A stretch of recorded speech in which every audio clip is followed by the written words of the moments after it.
y vida eterna. Y celebramos eso. Hermanos, permítanme,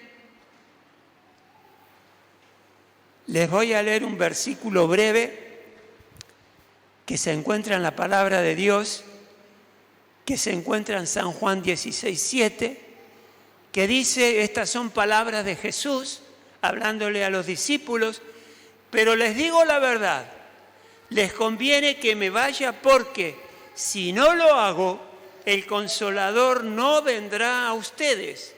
En cambio, si me voy, se lo enviaré a ustedes. ¿Quién es el Consolador del cual Jesús está hablando? El Espíritu Santo. Muy bien. Qué curioso que siendo Espíritu Santo Dios lo nombre como Consolador. Ahí lo que Dios está haciendo, lo que Jesús está haciendo, está poniéndole un nombre que describe su función, describe lo que el Espíritu Santo puede hacer. Por eso lo llama Consolador. Vieron que Jesús también se llama Emmanuel en la Biblia, Dios con nosotros. Consolador, describe la función del Espíritu Santo. Pueden tomar asiento, así me escuchan con más tranquilidad. Y hoy lo que les quiero hablar es acerca del desánimo. Unas semanas atrás vino una palabra, mi esposa me dice, mirá, este tema es importante que lo podamos ver, que lo podamos hablar, lo podamos estudiar. Por eso le dediqué el tiempo necesario para predicar sobre este punto que para todos seguros son momentos que en algún momento transitamos. El desánimo. ¿Quién no se ha sentido desanimado? ¿Ninguno? No me decepcione. No me decepcione, digo por mí. Porque yo sí muchas veces me siento desanimado y muchas veces no sabemos cómo salir de ese desánimo. Porque claro, hay circunstancias que hacen que el desaliento venga. Cuando fracasamos en algo, por ejemplo, nos sucede que, bueno, ¿qué pasó? ¿Ya valdrá la pena seguir? Y ahí empezamos a cuestionarnos si avanzamos o no. Y viene el desánimo. El otro día estaba hablando con una persona, un hermano, y me dice, pastor, no sé qué me pasa, pero empiezo hacer algún proyecto simple, nada complejo, y en el medio me paro, me desánimo, no sigo, y pasa mucho eso. Pero saben que también podemos tener desánimo espiritual, y hay que tener mucho cuidado con eso, con el desánimo espiritual. Aquellos que comienzan con una carrera de fe, aquellos que comienzan a creer en el Señor Jesucristo, le entregamos su corazón a Dios, a través de Cristo buscamos la salvación, le pedimos perdón a Dios por nuestros pecados y ahí empezamos a vivir una nueva vida. Hemos nacido de nuevo, como dice la palabra de Dios, y empezamos a creer, a crecer, a leer la palabra, a estudiar la palabra, a congregarme. Empiezo a vivir una vida ya distinta a la que llevaba antes, porque ahora Cristo está en mi corazón. Pero de repente viene un desánimo, ¿no les ha pasado? Y esa persona se deja de congregar, o se congrega de vez en cuando, deja de leer la palabra, le da pereza orar, hablar con Dios, y como que eso que era un momento de tanta bendición, de tanta inspiración, de tanta deseo de buscar de las cosas de Dios, como que se esfumó, como que vino un desánimo que ya no nos moviliza como nos movilizaba antes. Y saben que Jesús sabía esto, porque cuando Jesús le dice a los discípulos que era necesario que la persona física de Cristo Jesús partiera a los cielos, porque de lo contrario no iba a venir ese Consolador, Jesús sabía que los discípulos, a no verlo más físicamente a Jesús, muy probablemente, y como sucedió en varios, se iban a desalentar, se iban a desanimar. ¿Y ahora qué hacemos que el maestro no está? No tenemos esa persona que nos guiaba con tanto amor, con tanta claridad, con tanta autoridad de parte del cielo. Saben que una de las extraordinarias cualidades de Jesús es que tenía tanta autoridad que era un atractivo tan grande para los que escuchaban que lo creían, lo que él decía por la autoridad que tenía. Por eso Jesús le dice a los discípulos que le convenía que él se fuera para enviar a el Consolador. No un consolador u otro consolador, porque Jesús es consuelo, sino que a el Consolador, una persona. Y como bien dijeron, es la persona del Espíritu Santo. Y aquellos que comenzaron en la fe, en algún momento, como les decía, algo pasa que me desaceleré, me desanimé. Ahora, yo quiero analizar un momento por qué Jesús usa esa palabra acerca del Espíritu Santo, que es nuestro consolador, quien iba a venir a consolarnos a cada uno de nosotros. Y saben que esta palabra no nos dice mucho, porque bueno, un consolador, está bien, es uno que por ahí te ayuda, te acompaña, estás triste, te da palabras de ánimo. Algo así pensaríamos, una palmadita, te consuela en el momento difícil. Pero la palabra va mucho más profundo que eso y quiero que me escuchen con toda atención. Y el tema es el siguiente: cuando Jesús le dice esto a los discípulos, le estaba utilizando el sentido de que tiene la palabra en griego, que en griego consolador es parakletos. Ahora, ¿qué función tenía esa persona o ese parakletos, ese Espíritu Santo? ¿Qué función tenía en la época de nuestro Señor Jesucristo? En la cultura romana, y acá va el punto, en la cultura romana, que era una cultura que había invadido todos los lugares donde Jesús se movía, consolador era el abogado defensor. Era ese abogado que hacía todo lo posible para defender a aquella persona que estaba siendo acusada en un juicio romano. Ese abogado defensor utilizaba toda su capacidad legislativa, todo su criterio, sus conocimientos, su esfuerzo, todo lo utilizaba en bien de que esa persona que estaban enjuiciando, él la pueda defender. Y esa persona tenga una defensa genuina, buena, dedicada, profesional. No una defensa a ver si por ahí puedo hacer que lo absuelvan de lo que se le está acusando. El consolador defiende con justicia y trata de presentar al acusado como una persona justa. Y va a hacer todo el esfuerzo para presentar a esa persona sin culpa a quien está siendo acusado en esa corte. ¿Hasta ahí vamos bien?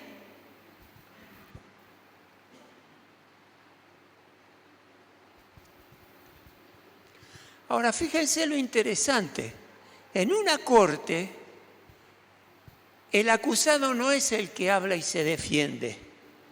Ustedes vieron que está el jurado, están las personas, los abogados, el fiscal, está el abogado defensor y todos los fiscales que acusan al acusado. Pero el acusado no es el que lo defiende ni quien habla en el juicio. ¿Quién es el que habla?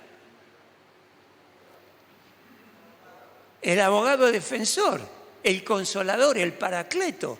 Ese es el que habla, el que pregunta a quienes van como testigos, el que le habla al juez, no es el acusado. O sea que la función que esa persona cumple es que habla de lo que fue planificando y va conociendo de la persona a la que tiene que cuidar. ¿Qué quiere decir esto, hermanos, en el ámbito espiritual? De que Dios, a través del Espíritu Santo, es nuestro defensor y nos va a defender a capa y espada delante de Satanás, nuestro enemigo, y también nos va a defender delante de nuestro Dios, Jesucristo en ese caso, cuando nosotros pecamos y nos equivocamos. O sea, Dios va a ir adelante de nosotros defendiéndonos, pero defendiéndonos para que Dios vea y Satanás entienda de que no somos culpables, de que hemos sido justificados por la sangre de Jesús. Y Él va a estar interviniendo en favor nuestro. Pero tenemos que dejar que Él obre delante nuestro, que Él sea nuestro defensor. Le tenemos que dar lugar a Dios para que Él obre. Ahí cuando cantábamos que dependemos plenamente de Jesucristo, es precisamente eso. Y cuando estamos desanimados, acudir a nuestro Dios que nos defiende, pedirle al Espíritu Santo fortaleza y Él nos va a defender.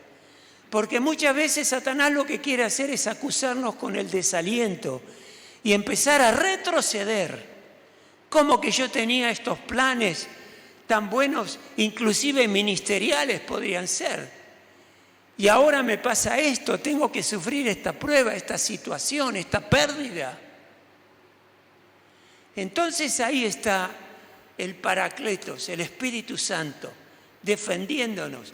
Y sepamos y seamos conscientes que estamos siendo defendidos. Sepamos que el Espíritu Santo está ahí obrando en favor nuestro, declarando que somos justos y salvos por la sangre de Cristo Jesús. Y no vamos a permitir a nadie que nos haga creer la mentira de la decepción, del desaliento, de la tristeza, porque hay un Dios poderoso que defiende a su Hijo y no va a dejar que nadie lo lastime, lo haga retroceder en su fe. Ese es el Consolador. Y nos lleva de victoria en victoria. Pero tenemos que dejarlo operar y darle el lugar que le corresponde. La Biblia textual tiene un segmento de notas en pasajes especiales y dice que la palabra Paracletos significa uno llamado a nuestro lado, el Espíritu Santo, para dar toda ayuda y enfrentar cualquier necesidad. Por eso Jesús le llama Paracleto o nuestro Consolador. Es la función que Él cumple. Y tenemos que acudir a Él. No tenemos que dejarlo de lado. Tenemos que pedir al Espíritu Santo, Espíritu Santo, estoy desanimado, estoy desalentado, me cuesta orar, me cuesta leer la palabra, no entiendo la palabra, por favor, acude a mi ayuda y defiéndeme delante del acusador. O sea que tenemos dos abogados, en realidad es uno, con funciones distintas. El Espíritu Santo, que es nuestro ayudador, es el que nos defiende y nos ayuda, sobre todo para que no pequemos, nos da la fortaleza para eso. Y a Jesucristo, que nos obedece, nos defiende delante del Padre cuando nosotros nos equivocamos, cuando nosotros pecamos. Eso lo encontramos en 1 de Juan 2:1. Deja que Cristo pelee por vos. Déjalo. Deja que Él haga su parte y nosotros hagamos la nuestra, dándole el lugar que a Dios le corresponde y al Espíritu Santo le corresponde en nuestras vidas. La obra del Espíritu Santo.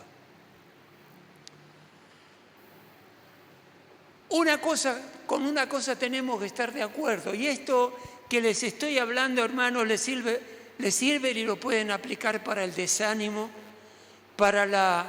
cuando estamos tristes, cuando estamos afligidos, cuando estamos confundidos, cuando necesitamos orientación. Usemos esto que les estoy diciendo, no es solamente para cuando estamos desalentados. Es el mismo mecanismo que nos va a sacar adelante. Y que quede claro que el desánimo es una manifestación de nuestros sentimientos, de nuestra alma. Ahí es donde empieza a funcionar o erradicarse el desánimo. Los sentimientos empiezan a controlar nuestras decisiones. Actúo desanimado o actúo acelerado o actúo por lo que a mí me parece, por lo que yo necesito. En el alma están los sentimientos, ahí está la voluntad. En el alma están los pensamientos. Y cuando el alma está actuando sola en nuestro ser, cuando no le damos lugar al Espíritu Santo, la palabra de Dios nos dice que somos almáticos, que somos sentimentales, nos movemos por lo que nos parece, que es como hemos sido entrenados. Nosotros empezamos y practicamos en lo que es lo que me parece bien. ¿Por qué un niño pequeño grita delante de sus padres? Porque quiere algo. Porque quiere algo y sabe que los va a manipular a través del llanto para que se callen, para que no pataleen más si están en un lugar público. Porque quieren lo que ellos quieren. Y ahí ya empezamos desde chiquitos a entrenarnos a querer tener lo que queremos, lo que pensamos que es mejor, lo que nos va a hacer bien. Y muchas veces, no siempre, muchas veces nos va terriblemente mal. Porque seguimos el sentir de nuestra alma. Y eso va modificando mis actitudes, mis planes, mis hábitos y mi futuro. Y si tenés ese tipo de vida, yo te recomiendo que hagas algo rápido para salir de esa vida de que respondés a los requisitos de tu alma. El alma tiene que estar regenerada. Y así podemos continuar toda la vida. Y mucha gente sigue así y es terrible cómo les puede llegar a ir y a muchos lo mal que les va. Por eso el desánimo es pecado, porque deja de lado al Espíritu Santo, no lo deja obrar. Es una acción fruto de la naturaleza pecaminosa, la naturaleza del hombre pecaminosa, y tiene que ser parte, tratada por el Espíritu Santo en nuestras vidas. San Juan 16:7 dice: pero les digo la verdad, les conviene que me vaya, porque si no lo hago, el Consolador no vendrá a ustedes. ¿Y por qué dice?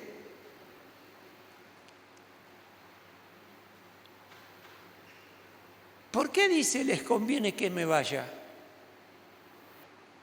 ¿Por qué usa esa palabra de conveniencia? Cuando es algo que nos conviene es porque nos va a hacer bien, ¿verdad?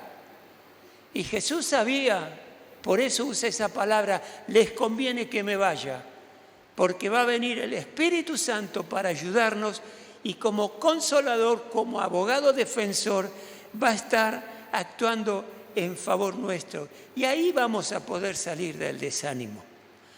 Cuando el alma ejerce dominio sobre la vida del hombre, eso, como les dije, es sensualidad. Y cuando el alma gobierna tu vida o gobierna la mía, eres una persona sensual e impide el obrar del Espíritu Santo, que es precisamente lo que tenemos que evitar. ¿Amén? Claro, no podemos dejar al Espíritu Santo de lado en nada de esto. Pablo dice algo interesante, dice a 1 Corintios 15:45, así está escrito: el primer hombre, Adán, se convirtió en un ser viviente. El primer hombre, Adán, se convirtió en un ser viviente. El último Adán, o sea, ¿quién es el último Adán? Jesucristo, el último Adán, se convirtió en el Espíritu que da vida. Fíjese, ese espíritu almático de Adán. ¿Se acuerda que Adán decidió hacer lo que Dios precisamente le había dicho que no haga? Desobedeció a Dios, siguió el sentir de sus sentimientos, y ahí la terrible consecuencia que hubo después del pecado que él cometió y el ejemplo traumático, terrible que tenemos, el hecho de que él se haya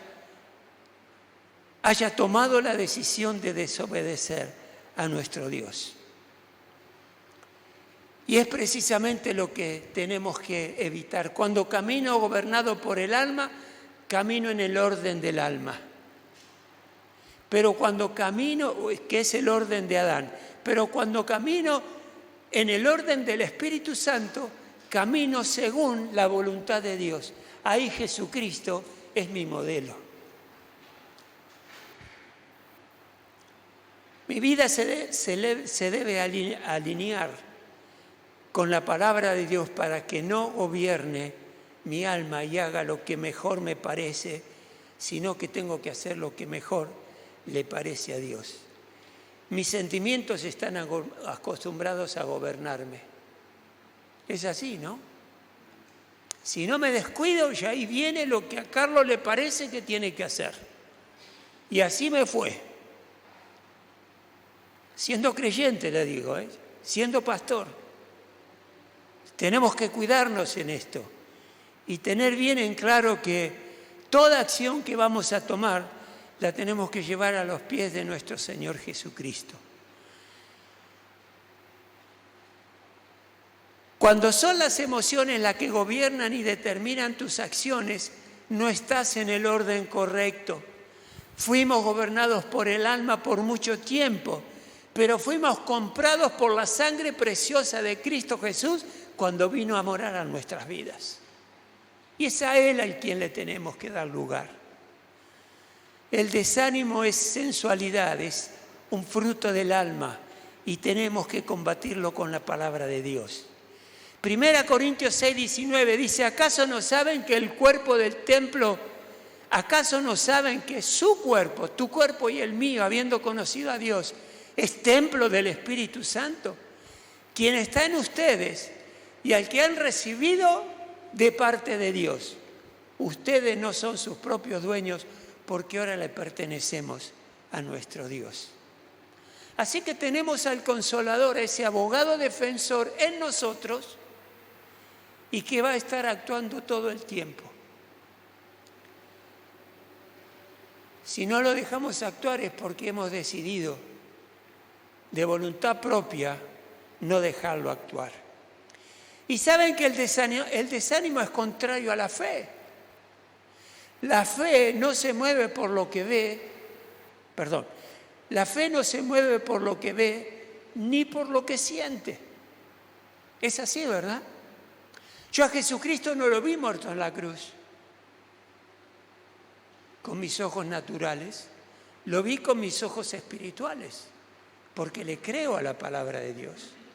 La Biblia no es historia solamente, es palabra viva y es palabra que me manifiesta en ese acto de muerte de mi Señor Jesucristo el plan de Dios para la salvación del mundo. Dios es espíritu, no es un sentimiento, por lo tanto no necesito sentir a Dios, no necesito ver a Dios, no necesito tampoco tocar a Dios. ¿A usted le parece que no? Pero hay gente que necesita sentir a Dios, que necesita saber y tocarlo a Él. Por eso aparece el camino de sal en algunas iglesias que lo utilizan, o la rosa de Sarón tocando a Jesucristo, o el manto de Cristo, todas esas cosas. Si es por fe que uno cree, es por fe que creemos en los milagros de nuestro Dios. Hay gente que necesita sentir a Dios para saber que es real. Pero lo que yo sé es que la fe no se basa en lo palpable. La fe es la certeza de lo que se espera. ¿Y qué es lo que espero? lo que dice la palabra de Dios. La palabra de Dios me dijo que yo iba a ser hijo de Dios a través de la sangre de Cristo Jesús derramada en la cruz. Y yo creí esa obra de Cristo y puse mi esperanza en esa palabra. Y Dios me rescató y me hizo hijo de Él. Qué maravilloso tener un Dios tan poderoso, tan grande, tan maravilloso, al cual le hemos cantado.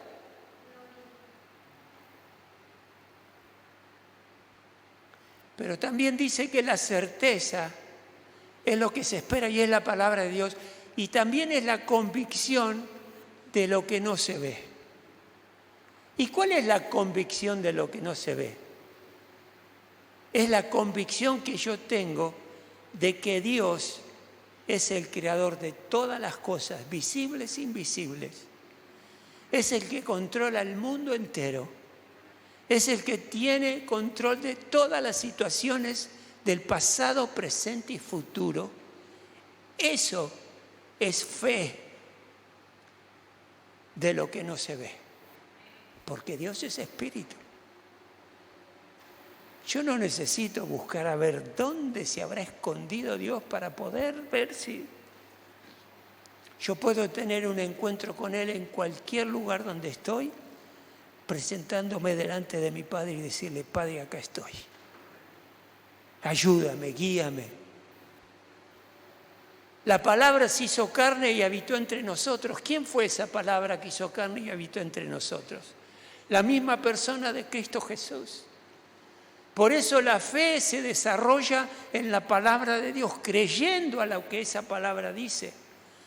Aunque mis consentimientos me digan lo contrario, a mí no me sostienen los sentimientos, me sostiene la fe y lo que la palabra, ese fundamento inquebrantable, dice acerca de Dios.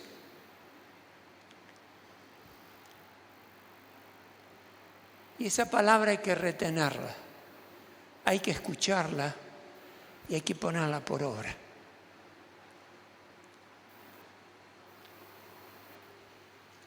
Y es el anhelo del corazón de este pastor y, por supuesto, del corazón de mi esposa, que la palabra de Dios abunde en tu corazón y abunde los pasos que des en base a esa palabra. Yo me pregunto si habrá alguien aquí que no conoce a Cristo Jesús todavía. Está en este lugar y le estoy hablando de cosas que seguramente motivaron tu corazón, pero no entendés qué camino tenés que seguir para llegar a conocer a ese Dios. Por eso quiero hacer un paréntesis acá.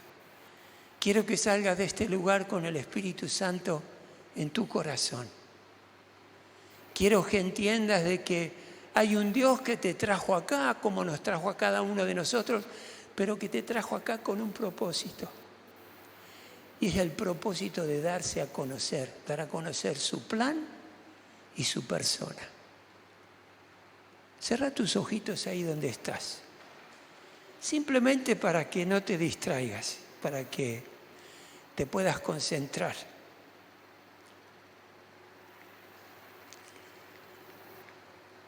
Es la palabra de Dios, la Biblia,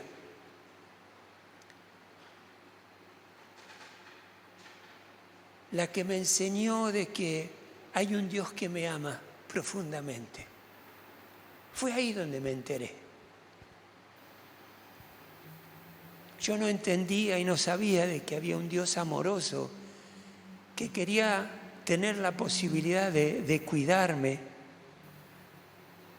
y de darse a conocer a mi vida para que Él pueda ir delante de mí, ayudándome y defendiéndome de todas las cosas que me estaban haciendo daño.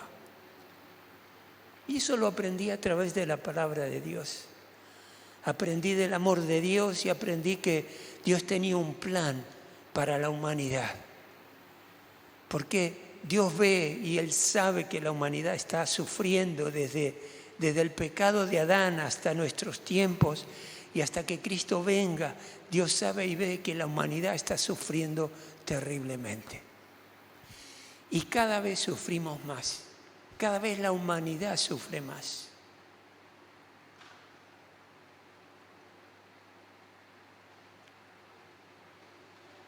Pero Dios le puso un freno a eso. Dios dijo, yo voy a enviar a mi Hijo amado, siendo mi Hijo amado Dios, siendo espíritu como yo soy, dice Dios. Lo voy a mandar a la tierra como hombre, en forma de hombre, tal cual un ser humano con espíritu, alma y cuerpo. Y ese hombre va a ser el hombre que represente a la humanidad entera. Y a través de él, su sangre va a ser derramada en la tierra. Después de un juicio injusto, lo van a condenar a muerte. Y ahí va a ir a una cruz. Su sangre iba a ser derramada. Su cuerpo iba a ser lacerado. En esa cruz. Y en ese momento de dolor y derramamiento de sangre, porque dice la palabra de Dios que si no hay derramamiento de sangre no hay perdón de pecados. Ahí Jesucristo estaba derramando su sangre por cada uno de los pecados de la humanidad. Derramó su sangre por tu pecado y por el mío.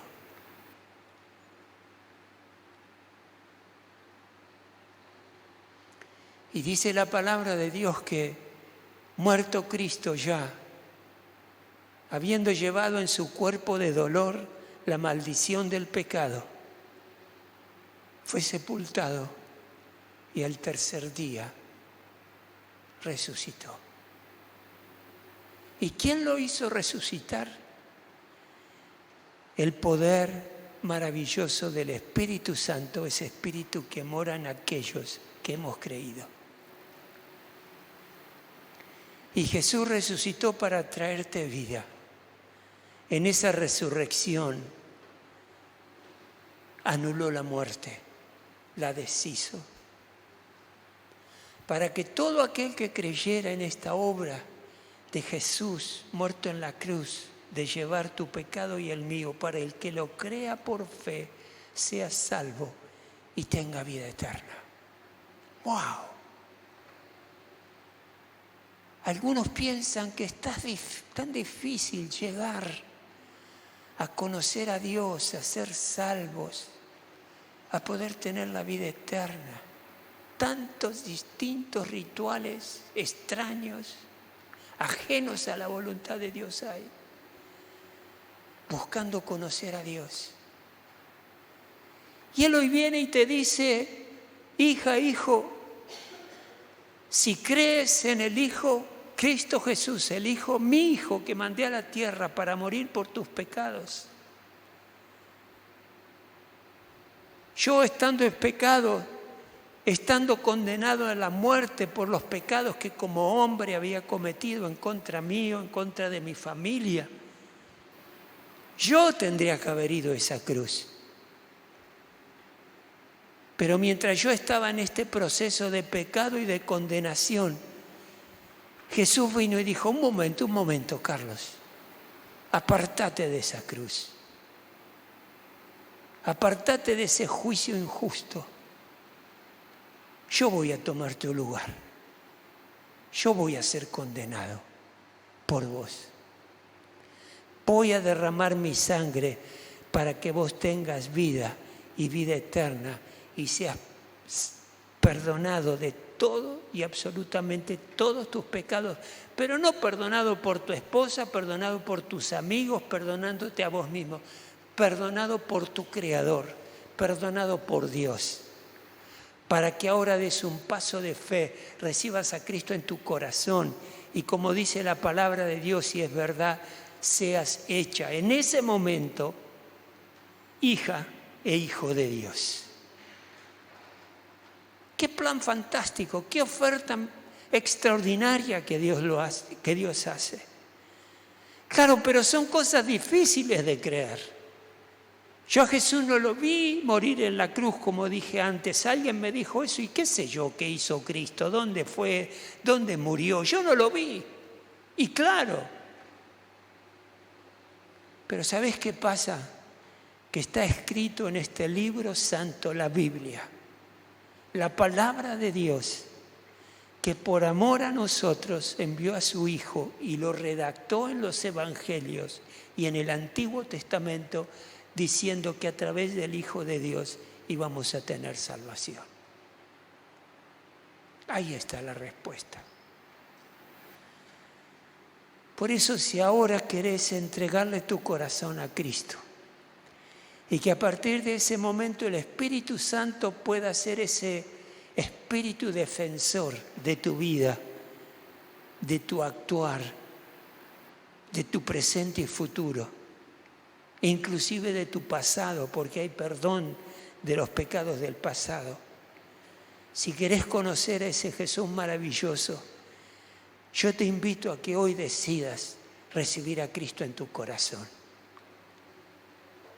Saben que cuando yo escuché este mensaje, estaba sentado ahí en algún lugar donde ustedes están ahora, y cuando escuché este mensaje y esta oferta que se me hizo de recibir a Cristo Jesús y que mis pecados iban a ser perdonados, yo estaba ahí sentado con una mochila que no sabía dónde dejarla porque era una carga que no me había dado cuenta que eran mis pecados que me estaban agobiando.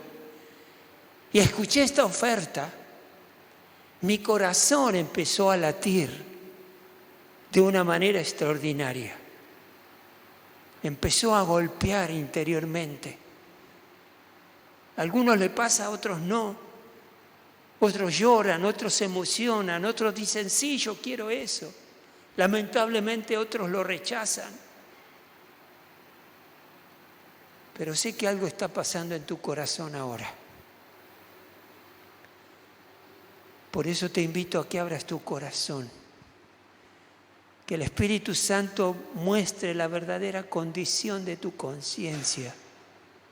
Y te habla y te diga, hija, hijo, hay cosas en tu conciencia, en tu corazón, en tu mente, que no están bien. Están arruinando tu vida. No estás haciendo las cosas para las cuales yo te creé. Y Dios te dice, la salida es Cristo. Por eso ahora te invito a que hagas una oración, todas la vamos a hacer. La palabra de Dios dice, si confesares con tu boca que Jesús es el Señor y creyeres en tu corazón que Dios lo levantó de entre los muertos, serás salvo. Creer es la llave. Creer es la llave que abre las puertas del reino de Dios. Y si es el deseo de tu corazón de recibir a Cristo en esta mañana, te invito a que juntos podamos hacer una oración para recibir a Cristo. Orar es hablar con Dios.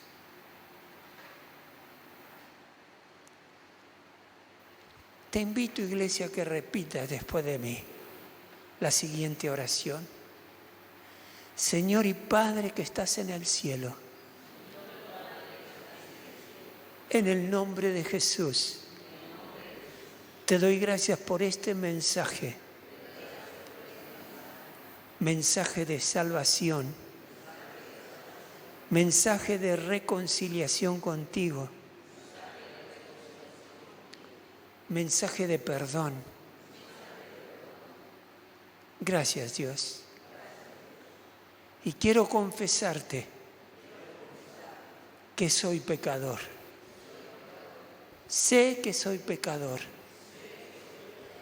He hecho cosas que te han dado la espalda, te he ignorado, he hecho cosas que me lastimaron, que lastimaron a mis seres queridos. Muchas veces actúo mal y no sé por qué. Y ahora me doy cuenta que todo eso es producto de mi pecado. Por eso, Padre, ahora me arrepiento de mis pecados. Me arrepiento de haberte dado la espalda. Me arrepiento de haberte ignorado. Perdóname, Señor. Perdóname porque actué en desconocimiento. Perdóname porque no supe poner mi fe en ti. Ahora, Señor, pongo mi fe en Cristo Jesús. Te pido perdón por mis pecados. Te entrego mi corazón y te ruego que me bendigas. Lléname con tu presencia ahora. Sí, Señor. Tráeme de esa paz prometida. La paz que solo viene del cielo. En el mundo traté y no encontré la paz que necesitaba. Pero hoy declaro que la paz de Cristo me alcanza, me llena y me transforma. Gracias, Dios. En el nombre de Jesús. Amén y amén. Wow.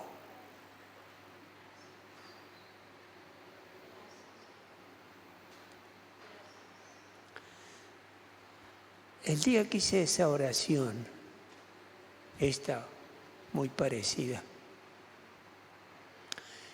ya mi vida y la vida de mi familia no fue igual. Hubo un vuelco extraordinario.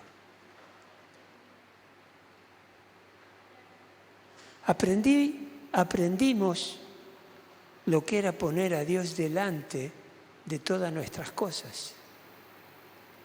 Aprendimos lo que era tener el Espíritu Santo defendiéndonos de todas aquellas cosas malas que podían llegar a nuestra vida. Nos equivocamos, corregimos el camino, seguimos buscando de Dios y aquí estamos agradecidos como persona y como familia por lo maravilloso que es nuestro Dios. Quiero preguntarte algo. ¿Hizo alguien esta oración por primera vez? Lo quiero conocer. Queremos darle que Dios te bendiga mucho. Que Dios te bendiga. Que Dios te bendiga mucho a ti también. Le damos un aplauso de bienvenida al reino de Dios. Bienvenidos al reino de Dios.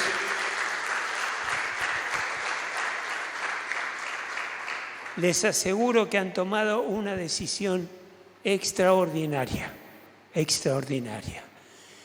Y se van a acordar de este día. Hermanos,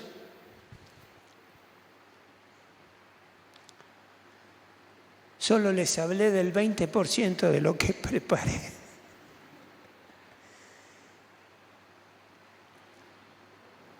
Pero miren, cierro con esto. El Espíritu Santo, yo creo que eso quedó bien claro.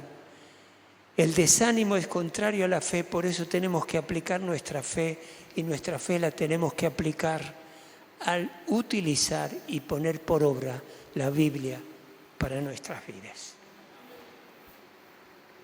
Yo le doy gracias a Dios por nuestra hermana María, porque yo sé que ella nos muestra en todo lo que hace, el esfuerzo que le pone a su vida espiritual para obedecer a Dios.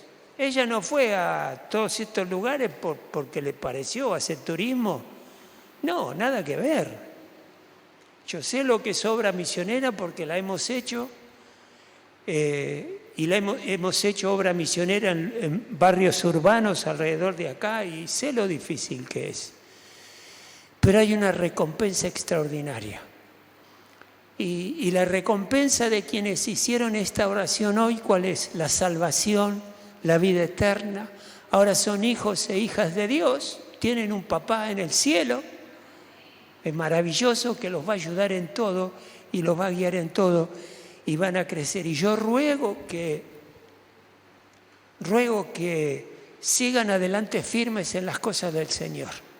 Hay un camino y un futuro maravilloso para ustedes y para toda la iglesia. ¿Lo creen? ¿Lo creen? ¡Gloria a Dios! ¡Qué bueno!